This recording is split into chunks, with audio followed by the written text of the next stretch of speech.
Hi friends, I'm Ganesh and Mrs. from MKB Telugu and welcome to the Ask MKB version 1. ఈ వీడియోలో అయితే అంటే నేను ప్రతి వారం ఒక ట్వీట్ పెడతా. ట్వీట్కి క్వశ్చన్స్ అడిగిన వాళ్ళని క్వశ్చన్స్ పిక్ చేసి నేను ఆన్సర్ చెప్తా. అండ్ ఈరోజు అయితే ఫస్ట్ వర్షన్ అంటే ఫస్ట్ ఎపిసోడ్. అండ్ ఈ ఎపిసోడ్ అయితే కంటిన్యూ చేద్దాం.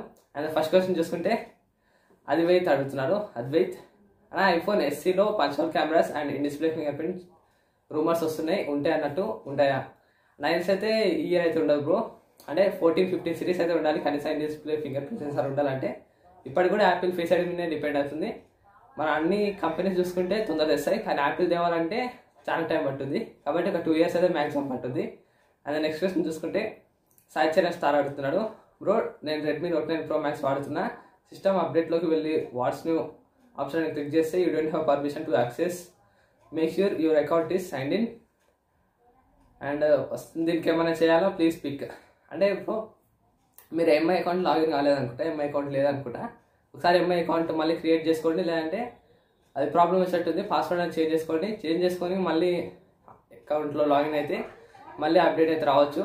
ఈ స్టెప్స్ అయితే ఫాలో అవ్వండి. అండ్ నెక్స్ట్ క్వశ్చన్ చూసుకుంటే అక్షయ్ జమ్ములా అలా when do you buy a smart phone you get GST off in the year and is it worth waiting for iPhone 13 12s or there will be any major differences? అంటే ఇప్పుడు 12s వాడుతున్నా కదా, GST పెరిగినాక iPhone 13 series వస్తే prices hike అవుతాయి కదా, పెరుగుతాయి. 12కి 13 సిరీస్కి అప్గ్రేడ్ కావచ్చా? ఏమైనా మేజర్ డిఫరెన్సెస్ ఉంటాయి అంటే ఏముండవు బ్రో. సేమ్ కెమెరా ఎక్విప్మెంట్, సెన్సార్లో చేంజ్ ఉండొచ్చు, లేదంటే లెన్సెస్లో చేంజ్ ఉండొచ్చు. కానీ అంటే లైక్ వాళ్ళతోటి పార్ట్నర్షిప్ తీసుకొచ్చు అంటే లెన్సెస్ తోటి ఇంకా మేజర్ డిఫరెన్స్ అయితే ఏమి ఉండవు. వాటికి వచ్చిన అప్డేట్స్ అయితే వీటికి కూడా వస్తాయి. సేమ్ ఫోన్స్ కూడా సేమ్ మారుతాయి ఇంకా అప్డేట్స్ వల్ల. కాకపోతే ఒక కెమెరా సెన్సార్ తోటి డిఫరెన్స్ అనేది ఉంటుంది. మీకు ఆ సెన్సార్ ఏం అవసరం లేదనుకుంటే కెమెరా క్వాలిటీ ఐఫోన్స్లో బాగుంటుంది and picture quality, video quality కానీ. సో 12s చూస్ చేసుకోవచ్చు. అండ్ నెక్స్ట్ క్వశ్చన్ చూసుకుంటే విజయ్ కృష్ణ అడుగుతున్నారు. అలా మనం యూట్యూబ్ ఓపెన్ చేసినప్పుడు సెకండ్ వీడియో thumbnail కింద రిఫ్రెష్ చేసినప్పుడు ఫేమస్ ఛానల్స్ కానీ లేదా ఫేమస్ ఛానల్స్ వీడియోస్ thumbnails కింద this YouTuber viewers also watch this channel అని పడుతుంది. అంటే మనం ఒకరిని ఫాలో అవుతాం కదా. అంటే నేను తీసుకునే ఎగ్జాంపుల్, అండ్ నేను MKB and unboxer pay videos చూస్తా. అంటే వాళ్ళ వీడియోస్ చూసినప్పుడు వేరే లైనస్ టెక్ టిప్ లేదంటే ఐజెస్టిన్ లాంటి వీడియోస్ కొన్ని మనకి సామాన్లు తగినప్పుడు ఏమొస్తాయంటే సెకండ్ వీడియో కూడా MKB అండ్ అన్బాక్సర్ పే వ్యూవర్స్ ఆల్సో వాచ్ చేస్తాను పడుతుంది. అండ్ అట్లా ఎందుకు పడతాయి అంటే వాళ్ళు చూసినప్పుడు మనం కూడా చూస్తే వాళ్ళకి అది ఒక టైప్ ఆఫ్ అడ్వర్టైజ్మెంట్, వాళ్ళకి వ్యూస్ రావచ్చు. అంటే యాడ్స్ వస్తే యూట్యూబ్ వాళ్ళకి మనీ అవుతాయి కదా, అట్లా ఏదో కూడా type of advertisement. And next question చూసుకుంటే వెంకటేష్ సుధాకర్ అడుగుతున్నాడు. ఆయన బ్యాక్ స్క్రీన్లో గ్రీన్ స్క్రీన్ అంటే బ్యాక్గ్రౌండ్ కనబడకుండా గ్రీన్ స్క్రీన్ ఎందుకు వాడతారో, ఆరెంజ్ స్క్రీన్ వాడచ్చు కదా అంటే బ్రో గ్రీన్ స్క్రీన్ ఎందుకు వాడతారు అంటే క్రోమాకి అనే ఆప్షన్ ఉండడం వల్లనే మనం గ్రీన్ స్క్రీన్ని తీసేసి యానిమేషన్స్ చేయగలుగుతాం. మనం ఆరెంజ్ పెట్టుకుందామంటే క్రోమాకి ఆరెంజ్ చేస్తాం, కానీ ఆరెంజ్ చేసుకుంటే మనకి ఇక్కడైనా సరే ఇక్కడైనా చూసుకోండి ఇవి ఆరెంజ్లో ఉన్నాయి, ఇవి కూడా కొంచెం ఆరెంజ్లో ఉన్నాయి. ఆరెంజ్ పిక్ చేయాలంటే ఇవి కూడా వెళ్తాయి కలర్స్, ఈ కలర్స్ కూడా వెళ్ళిపోతాయి క్రోమాకి చేసినప్పుడు. కానీ గ్రీన్ అనుకోండి, గ్రీన్ ఎక్కడ ఉండదు, మనకి ఒక్క డ్రెస్లో కూడా ఉండదు. మనం వేసుకునే డ్రెస్ కానీ గ్రీన్ కలర్ వీడియోస్లో అసలు ఎవరు వేసుకోండి చాలా శాతం. కాబట్టి గ్రీన్ కలర్ స్క్రీన్ బ్యాక్ పెట్టింది అనుకోని మనం బ్యాక్గ్రౌండ్ మొత్తం మార్చుకోవచ్చు. క్రోమాకి పర్ఫెక్ట్ అవుతుంది. దీని పక్కన బ్లూ పక్కన గ్రీన్ ఈజీగా నోటీస్ చేయొచ్చు, కానీ బ్లూ పక్కన ఆరెంజ్ కష్టం.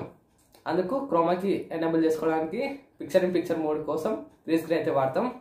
అండ్ నెక్స్ట్ క్వశ్చన్ చూసుకుంటే ఉత్పల్ రాథోడ్ అడుగుతున్నాడు. 5 years బ్యాక్ బ్యాటరీ తీసుకునే ఛాన్స్ ఉండేది, అంటే బ్యాటరీ బ్యాక్ తీసుకునే ఛాన్స్ ఫోన్ ఇప్పి ఇప్పుడు బ్యాటరీని ఫిట్ చేశారు. ఒకవేళ బ్యాటరీ ఇష్యూస్ వస్తే మనం సాల్వ్ చేసుకోవడం కష్టం కదా. అంటే కష్టం బ్రో, ఎందుకంటే కానీ అట్లా వేస్తే ఇంకా ప్రాబ్లం ఉండేది, ఎందుకంటే బ్యాటరీ కెపాసిటీ తగ్గేది. అప్పట్లో చూసుకుంటే మ్యాక్సిమం చూసుకుంటే అట్లా రిమూవ్ చేసే బ్యాటరీస్ 3000 mAh, 3000, 3200 అంతకంటే ఎక్కువ ఉండేవి కాదు. 4000 mAh, 5000 mAh బ్యాటరీస్ రిమూవబుల్ ఉండేవి కావు, ఓన్లీ 3000 వరకే ఉండేటివి. కానీ ఇప్పుడు చూసుకుంటే ఫిట్ చేశారు కాబట్టి 5000, 6000 కూడా పెడుతున్నారు. అట్లా 6000, 5000 పెట్టడం వల్ల బ్యాక్ ఫిట్ చేస్తే స్క్రీన్ ఇంకా అది ఉంటుంది కదా, డిజైన్ అనుకోండి ఒక ఎగ్జాంపుల్, డిజైన్ చూడండి ఇట్లా పర్ఫెక్ట్ ఉంటుంది. డిజైన్ కలర్స్ గ్రేడియంట్ ఫినిష్ చేయవచ్చు, కెమెరా మాడ్యూల్ ఫిట్ చేయొచ్చు గట్టిగా, అండ్ పార్ట్స్ కూడా పర్ఫెక్ట్గా ఫిట్ చేయొచ్చు. ఓకే రిమూవ్ చేయాలి బ్యాటరీ తీసేయాలంటే ఆ పార్ట్స్ అన్నీ మనం రిమూవ్ చేసేటట్టు పెట్టాలంటే బ్యాక్ స్క్రీన్ బ్యాక్ ప్లాస్టిక్స్ అనే గ్లాస్ అనే కానీ రిమూవబుల్ ఉండాలి అనే డిజైన్ ప్రాబ్లమ్స్ వస్తాయి. అందుకు బ్యాటరీ అయితే ఫిట్ చేశారు. అండ్ నెక్స్ట్ క్వశ్చన్ చూసుకుంటే భరత్ అడుగుతున్నాడు. అలా ఇండిపెండెన్స్ టైం అప్పుడు ₹1 = $1 కదా. ఇప్పుడు ఎగ్జాంపుల్ ఒక ఐఫోన్ యూఎస్ఏలో 1200 అంటే మన ఇండియాలో ఇప్పుడు $1200 ఉంటే ఒకవేళ మనం ఎక్కువ కొనుక్కోవచ్చా అంటే $1200 అంటే వాళ్ళకి ఎంతనో మనకి 1 lakh ఎంతనో వాళ్ళకి $1200 అంత బ్రో. మనం ఇక్కడ 1 lakh యూజ్ చేసామని వాళ్ళు 1200 వాళ్ళు 1200 కదా అని నార్మల్గా మనం 1200 లాక్ యూజ్ చేయలేరు. వాళ్ళకి 1200 అంటే ఇల్లు కొనుక్కోవచ్చు వాళ్ళు $1200 పెట్టి ఒక పెద్ద ఇల్లు. కానీ ఫోన్ మీద ఇన్వెస్ట్మెంట్ చేస్తున్నారు. మనది కూడా 1 lakh పెట్టుకుంటే ఒక ఇల్లు కొనుక్కోలేమని ఒక ఇల్లు కట్టుకోవచ్చు. 1 lakh ఇక్కడ ఎంత అక్కడ అంతే. ఒకవేళ $1 = ₹1 అనుకోండి, $1200 జీతం వస్తుంది బ్రో. ఇప్పుడు 40,000 వస్తుంది అమెరికా. ఇప్పుడు 40,000 వస్తుంది. ఒకవేళ $1 = ₹1 అనుకోండి, అది $1,000 పడిపోవచ్చు. $1,000 పడిపోయి ₹1 నీకు మస్తుగానే వస్తాయి. అంటే ₹1 వాల్యూ పెరుగుతుంది. అంతేగాని $1,200 ఉంటే ఎక్కువ ఐఫోన్ కొంటే మనకు మనీ వాల్యూ తగ్గుతుంది ఏం కాదు. కాబట్టి తగ్గినా పెరిగినా కానీ రేట్స్ అయితే పెరుగుతాయి, మన జీతాలు కూడా తగ్గుతాయి డాలర్ వాల్యూ తోటి సమానమైనప్పుడు. అండ్ నెక్స్ట్ క్వశ్చన్ చూసుకుంటే వేణుగోపాల్ అడుగుతున్నాడు, బ్రో పబ్జీ మొబైల్లో జైరోస్కోప్ యూజ్ చేస్తారు కదా, మరి ఫ్రీ ఫైర్లో ఎందుకు జైరోస్కోప్ ఫీచర్ అప్డేట్ చేయలేదు? ఎందుకంటే పబ్జీ చూసుకుంటే చాలా వర్షన్స్ ఉంటాయి బ్రో. లైక్ గ్లోబల్ వర్షన్ ఉంటుంది, Korea version, China version, India version, USA version. ఇన్ని వర్షన్స్ ఉన్నప్పుడు మళ్ళీ గ్లోబల్ ఛాంపియన్షిప్స్ కూడా ఉంటాయి. గ్లోబల్ ఛాంపియన్షిప్స్ ఉన్నప్పుడు అందరూ ఫింగర్ తోటే వాడలేరు కదా. కొంతమందికి ఫింగర్స్ లేనప్పుడు జైరోస్కోప్ అలవాటు ఉంటుంది. వాళ్ళ కోసమని జైరో అప్పట్లో ఫస్ట్ రేట్ చేసినప్పుడు జైరోస్కోప్ పబ్జీ కూడా లేకుండే. తర్వాత 6-7 months తర్వాత యూజర్స్ రిపోర్ట్ కొంతమంది అడగడం వల్ల జైరోస్కోప్ అయితే తెచ్చారు, దాన్ని కూడా ఫిక్స్ చేశారు. ఇప్పుడు జైరోస్కోప్ పబ్జీలో పర్మనెంట్ అయిపోయింది. ఫ్రీ ఫైర్లో కూడా ఎవరు ఫ్రీ ఫైర్లో జైరోస్కోప్ అవసరం ఉండదు బ్రో. ఎందుకంటే పబ్జీ లేక చాలా ప్రో ప్లేయర్స్ ఎవరు ఉండరు. మనం రెడ్ డాట్ చూపించామంటే రెడ్ కలర్ ఉంటుందంటే మనం డైరెక్ట్ కొట్టేయచ్చు. మళ్ళీ అక్కడిక్కడ మూవ్ అవ్వడం కానీ రీకాల్ ఇవ్వడం కానీ ఏమి ఉండవు. కానీ పబ్జీలో వేసుకుంటే రీకాల్ అవుతాయి. అందుకు జైరోస్కోప్ అయితే ఫీచర్ తెచ్చారు. అదే నెక్స్ట్ క్వశ్చన్ చూసుకుంటే స్మార్ట్ గేమర్స్ 365 అడుగుతున్నాడు. Type-C to Type-C charging cables ఉన్నాయి కదా, నార్మల్ Type-Cతో అంటే Type-C to Type-A పోర్ట్స్ తోటి ఛార్జింగ్ పెట్టొచ్చా, ఫోన్కి ఏం ప్రాబ్లం అవుతుందా అంటే ఏం కాదు.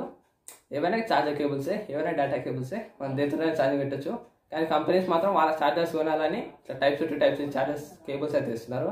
అండ్ నెక్స్ట్ చూసుకుంటే జయశంకర్ అడుగుతున్నారు, Idea company is converted to VI network కదా, so I have to change SIM card to VI or continue with Idea SIM card 4G. అంటే మీ ఇష్టం బ్రో. ఇప్పుడు ఐడియా సిమ్ కార్డ్ చేంజ్ అయినా కాకుండా ఐడియా వోడాఫోన్ వాళ్ళు VIకే చెందుతారు. ఇది కంప్లైంట్ చేయాలన్నా కానీ ఏమైనా ప్రాబ్లమ్స్ వచ్చినా కానీ VI యాప్లోనే రిపోర్ట్ చేయాలి. అండ్ VI కస్టమర్ కేర్కి కాల్ చేయాలి. ఐడియా వోడాఫోన్ యాప్స్ అయితే ఇప్పుడు లేవు, అవి యాప్స్ అయితే డిలీట్ అయినాయి ప్లే స్టోర్ నుంచి. కాబట్టి మన ఫోన్లో ఉన్నా సరే డిలీట్ అయిపోయిన యాప్స్ అయితే ఆటోమేటిక్గా డిలీట్ అవుతున్నాయి. కాబట్టి VI యాప్ నువ్వు ఇప్పుడు ఐడియా యూజ్ చేస్తున్నా వోడాఫోన్ యూజ్ చేస్తున్నా మీరు VI కస్టమర్ కిందకే వస్తారు. సిమ్ ఏం మార్చుకుని అవసరం లే. దీపక్ మల్లవారు పడుతున్నాడు, I lost my 30 watt VOOC charger of my phone Realme X2 and I can't able to find it any, so please show me a way to find it brother. అంటే ఇప్పుడు VOOC charger చాలా rate ఉంటాయి bro. ఒక్కొక్కటి 30 watt charger కాబట్టి నాకు తెలిసి ఇప్పుడు అది 1400-1500 అయి ఉంటుంది. అండ్ మన ట్రస్టెడ్ సోర్స్ కావాలంటే realme.com చూడండి. ఒప్పోకి ట్రస్టెడ్ సోర్స్ అయితే ఏం లేదు, అంటే ఒప్పో ఆన్లైన్ స్టోర్ అయితే ఏం లేదు, ఆన్లైన్ స్టోర్ కానీ అండ్ ఒప్పో వెబ్సైట్ కూడా ఏం లేదు. కానీ రియల్మీ వెబ్సైట్ ఉంటుంది, realme.com.in అని ఉంటుంది వెబ్సైట్ అయితే.